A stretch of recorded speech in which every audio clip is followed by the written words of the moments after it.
Господин председател, господин Димитров, дами и господа общински съветници, уважаеми гости!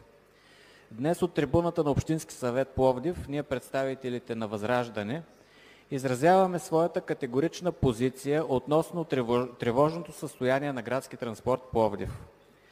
Пловдивчани са изморени от празни обещания и половинчати решения. Автобусите, с които се придвижват ежедневно хиляди граждани, са мръсни, с амортизирани интериори, а в летните жеги липсва и адекватна климатизация.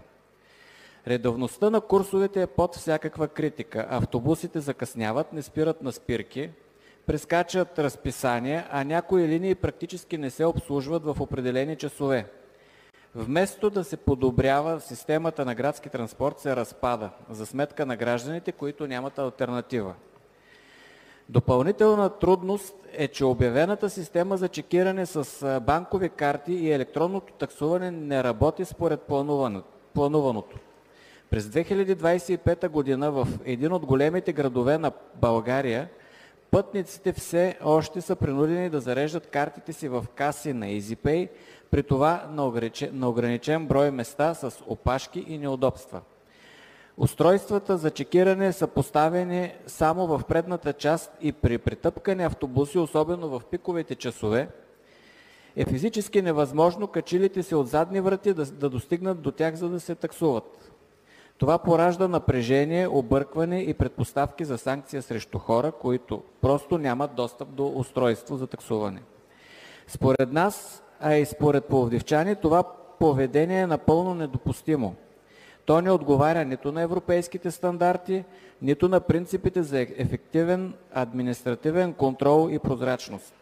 Своеволията на превозвачите трябва да бъдат прекратени.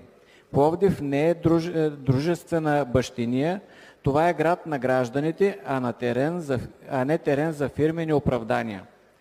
Настояваме общинската администрация незабавно да предприеме твърди и последователни действия за прекратяване на тази порочна практика и да наложи нулева толерантност към всички недобросъвестни изпълнители по обществени поръчки, решили да свият качеството за сметка на личен интерес и печалбарство. Изискваме стриктен контрол и гарантиране, че качеството на предоставените услуги отговарят на вложените значителни обществени средства. Затова ние настояваме за незабавна проверка на техническото и хигиенното състояние на всички автобуси, обслужващи градски транспорт, и проверки на случаен принцип